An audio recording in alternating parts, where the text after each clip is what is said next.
ঢাকার ধামরায়ে স্বাস্থ্যবিধি না মেনে খোলা ও অস্বাস্থ্যকর পরিবেশে মাংস বিক্রির দায়ে বাবুল কসাই নামে এক ব্যবসায়ীকে 10,000 টাকা জরিমানা করেছে ভ্রাম্যমাণ আদালত। সোমবার 24 আগস্ট দুপুরে উপজেলার কালামপুর বাজারের 3 রাস্তার মোড়ে এই অভিযান পরিচালনা করা হয়। ধামরাই উপজেলা নির্বাহী কর্মকর্তা মোহাম্মদ আল মামুনের নেতৃত্বে পরিচালিত অভিযানে ভোক্তা অধিকার সংরক্ষণ আইনের আওতায় ওই ব্যবসায়ীর বিরুদ্ধে ব্যবস্থা নেওয়া হয়।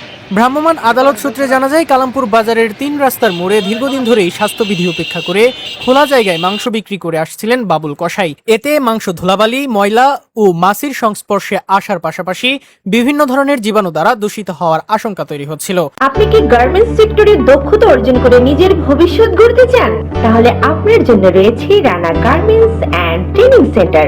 এখানে অভিজ্ঞ অপারেটর ও টেকনিশিয়ানদের মাধ্যমে গার্মেন্টস সেলাই, অপারেটিং ও মেশিনের কাজ হাতে কলমে শেখানো হয়। পাশাপাশি শার্ট, প্যান্ট, গেঞ্জি ও গার্মেন্টস পণ্য পাইকারি বিক্রয়ের সুবিধাও রয়েছে। আমি এখানে 15 দিন যাবত কাজ করতেছি, এখন সব মেশিন চালাইতে পারি। আমি এখানে 15 দিন যাবত আসছি, আমি সবগুলো মেশিনেরই কাজ শিখে ফেলেছি। মোহাম্মদ মাসুম আহমেদ রানা, ঠিকানা ধুলিবিটা আমিন মডেল টাউন 2, ধামরাই, ঢাকা।